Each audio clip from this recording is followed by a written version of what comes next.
People have been known to spend money on some crazy stuff. For example, Nicolas Cage purchased a 9-foot-tall pyramid-shaped tomb so he could be buried like some kind of Egyptian king. I guess he really does want to be a national treasure. Or how about this? Paris Hilton spent $325,000 on a villa for her dogs. It is 2 stories, 300 square feet, and complete with a balcony, black crystal chandelier, and of course, custom designer furniture. So yes, it is nicer than your home. It's easy to roll our eyes at this ridiculousness, but we normal people do stuff like this as well, just at a smaller scale. I mean, I came across this picture on the internet recently. It said, "I bought a onesie for my Great Dane. Don't know why I bought it, but I think he liked it." Now, admit it, some of you are tempted right now to start searching Amazon for this. Stop. Please don't do it. Even your dog doesn't want this kind of humiliation. Yet, if I'm honest, I have to admit that I'm not immune to spending money on ridiculous things either. I mean, the necessities of life, things like food and clothing and utilities, are already expensive enough. But when we add onto that our bad spending habits, it can often lead us to a place that feels anything but humorous. Debt.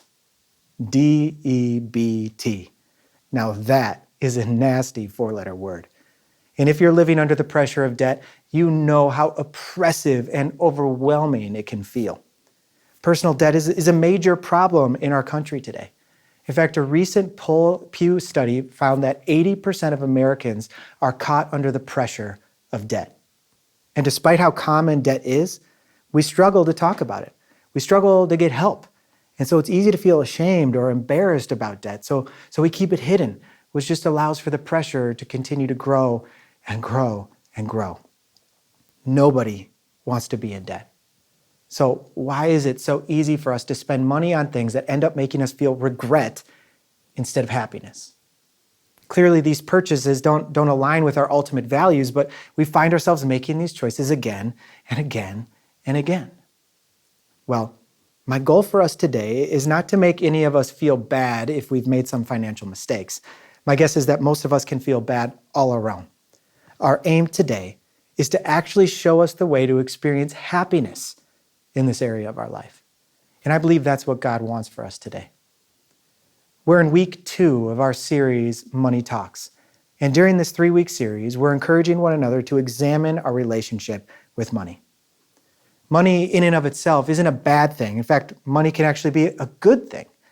But money can easily become a problem in our lives, when we start relating to money in a bad way. Paul warns us with this. He says, "For the love of money is a root of all kinds of evil. Some people, eager for money, have wandered away from the faith and pierced themselves with many griefs." Now, that was certainly true in Paul's time, and it's also true today. And this series is about having a healthy relationship with money. So I want you to use your imagination a little bit as we get started here. I want you to picture money as a person who could actually talk to you. Now, what if your money could actually talk back to you? What do you think money would say? Well, if money could talk, I wonder if it might say, "I actually can make you happy." Now, I know you might initially be surprised to hear that at church. Maybe it seems like the opposite of what Jesus would say. But maybe, just maybe, there is more to this than you might think. To start, I think it's important for us to remember really a foundational principle about money that we find in Scripture. In Psalm 24, we read this. It says, "The earth is the Lord's and everything in it, the whole world and all who live in it. For he founded it on the seas and established it on the waters." The psalmist reminds us the earth is the Lord's and everything in it.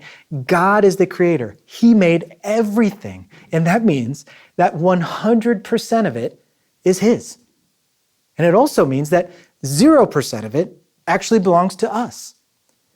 So that means that the resources that we've been entrusted with are not ours.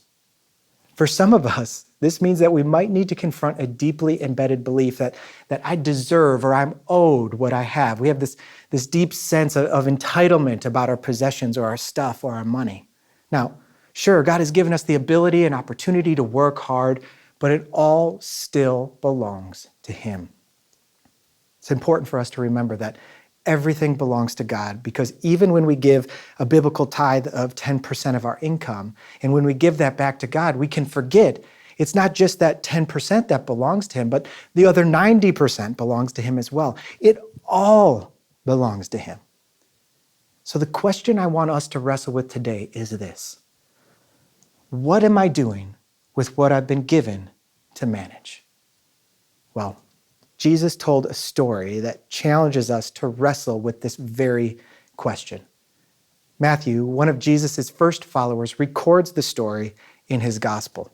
The story starts with a wealthy man going on a trip, and he calls 3 of his servants together, and he asks them to manage his money while he's gone.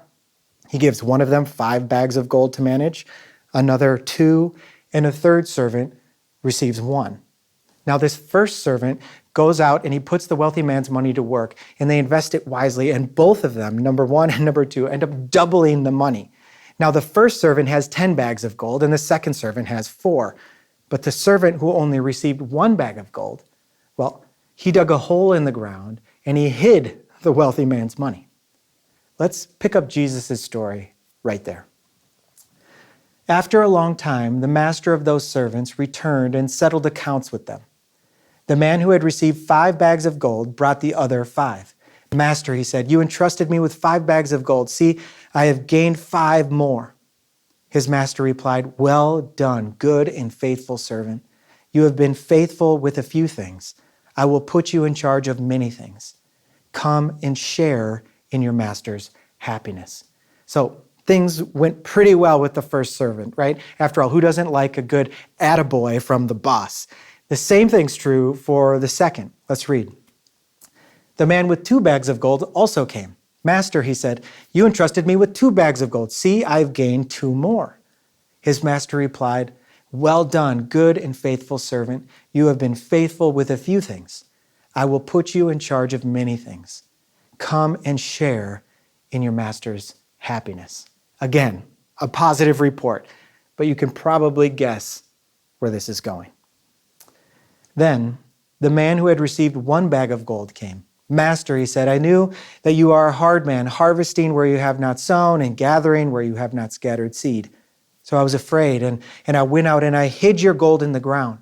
See, here is what belongs to you. His master replied, you wicked, lazy servant. So you knew that I harvest where I have not sown and gather where I have not scattered seed. Well then, you should have put my money on deposit with the banker so that when I returned, I would have received it back with interest.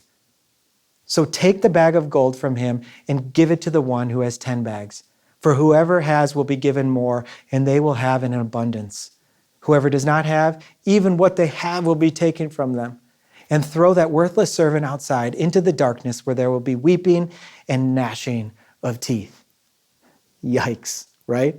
2 of the servants were ready to give a good report, and 1 was not. The 2 servants who had managed well were ready for the master's return. The one who didn't was anxious and afraid.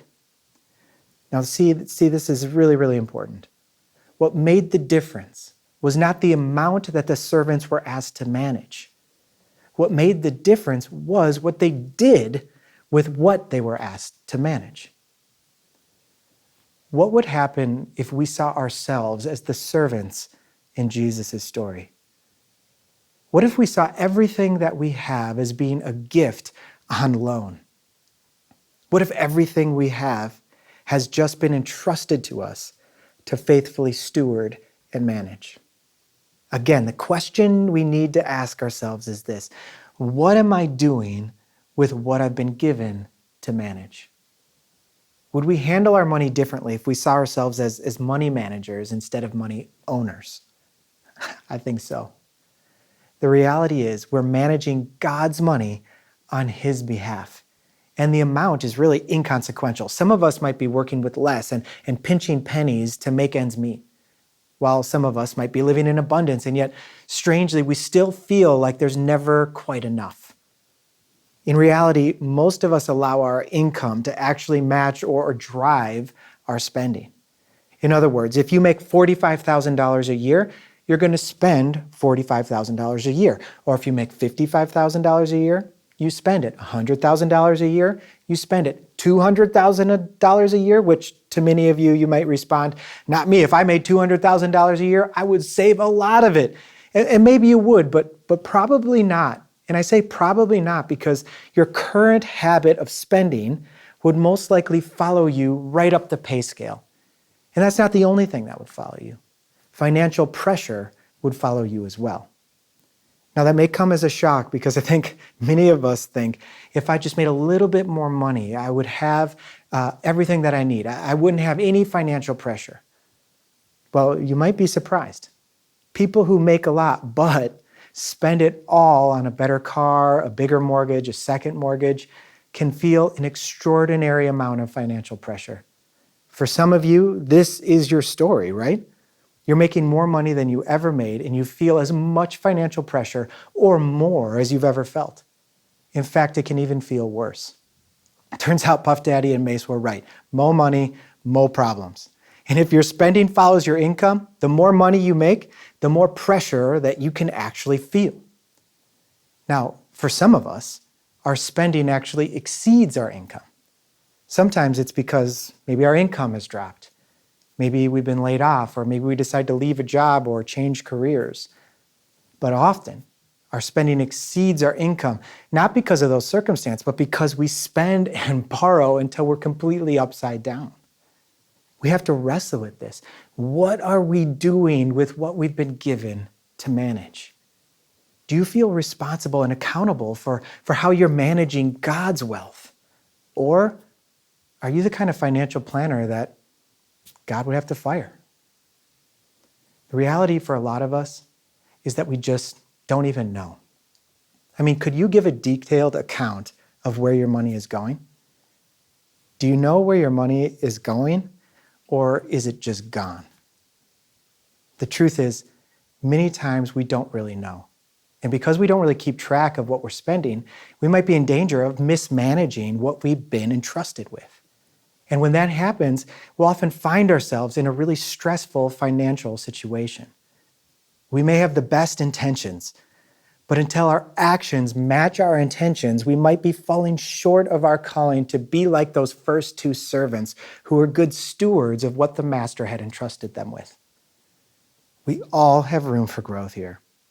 And there's a next step for each of us to grow in our responsibility, our intentionality, and our faithfulness to the things of God's kingdom.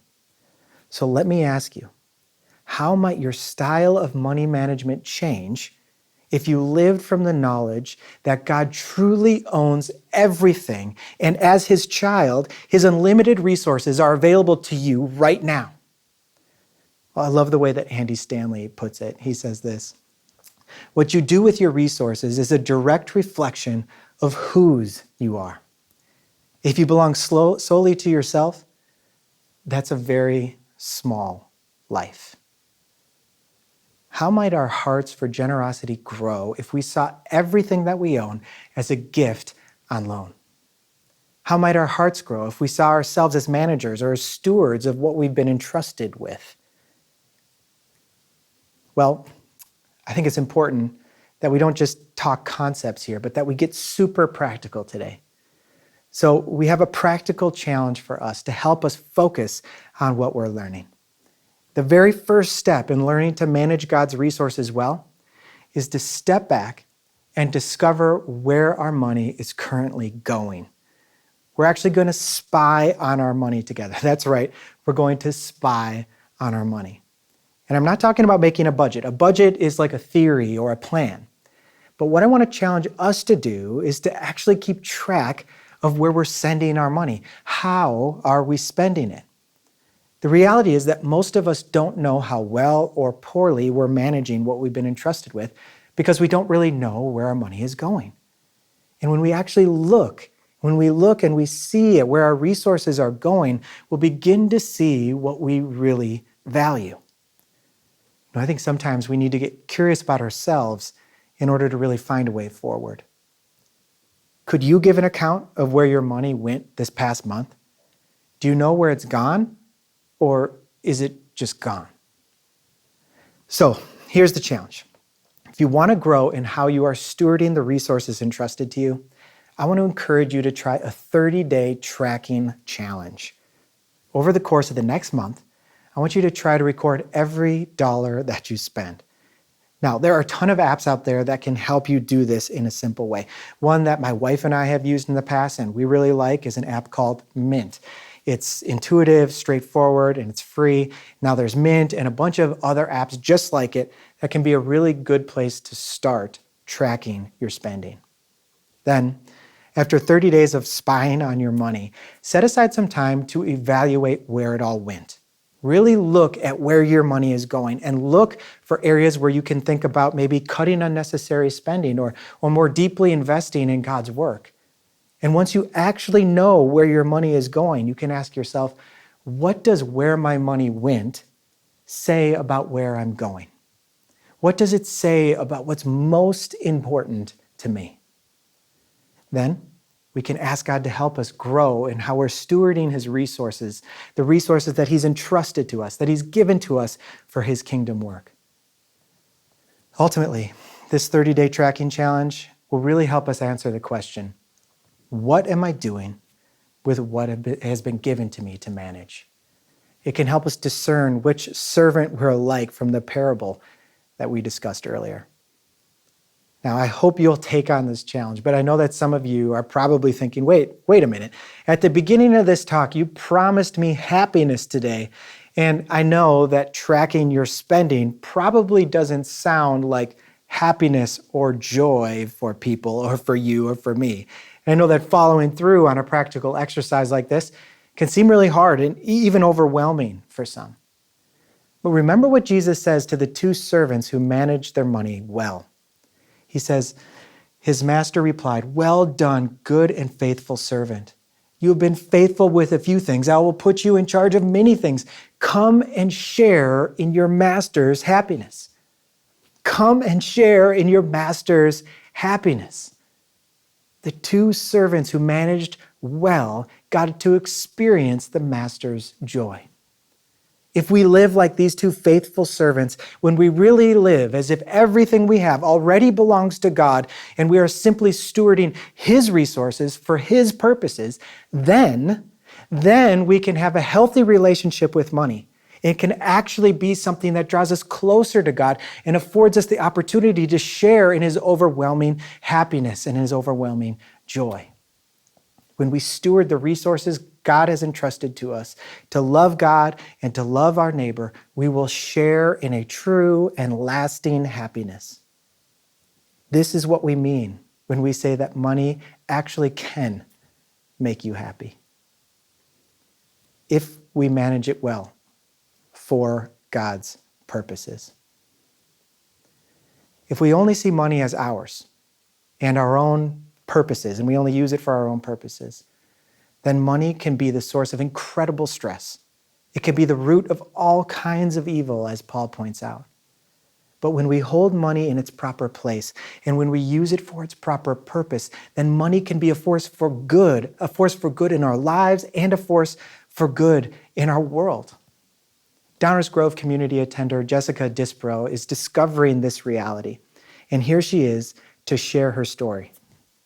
My name is Jessica Disbrow, and my husband Paul and I and our two kids, Pierce and Kenley, have been attending Community Christian Church for about 3 years. My father was in sales, and from a young age, I saw that the more success and achievement you had, the more money you would make, or that was my perception. It was you would then get a bigger house, or you'd have more stuff to buy, or a newer car. And I kind of followed in those footsteps, and I ended up in sales for the last 20 years myself as well. It felt normal until I started really kind of evaluating it more, or digging in more. Money has created this sense of entitlement almost, like I deserve it. I earned it, I achieved it, and it's a very self-centered way of looking at, what's been provided. In the last year and a half, as our small group met, we started to do the Rooted series. I became aware that one of my big strongholds was money. It happened to be that at the same time at church, we were talking about tithing. I remember sitting in church feeling like a spotlight was being shined upon me and calling me out. Paul and I had started to talk about wanting to tithe, and I was uncomfortable. In talking with Ted, he said, why don't you just give, $10, $20, $25. It's not about the money, the amount of money, it's about the act of doing it. I thought, okay, I could do this. And so we set up the reoccurrence automatically every week. As I gave, my heart softened. And as I spoke about it out loud, some of that control and fear started to melt away. And I'd say we're still on the path. I'm still growing, but we reevaluate and look at how much is our giving. It's really unbelievable how much more God gives back to us to then be able to give even more. God has provided it to myself and our family so that we can continue the mission of pouring back into our community and our church and really helping people find their way back to God. The truth is, we already know that a dog and an owner onesie set is not really going to make us happy. We all know too well the shallow happiness of ridiculous purchases. But today, I hope you've begun to see that there is another way. God wants to set us free from all the unhealthy patterns in our relationship with money. He's inviting us to enter into true joy of managing everything in our lives for Him and His kingdom purposes. Just like Jesus perfectly modeled for us as He gave everything, even His own life, out of love for God and a love for others, and a love for you. So the question is, are you willing to reset your relationship with money? Will you faithfully steward what has been entrusted to you to love God and to love others? Will you come and share in the Master's happiness?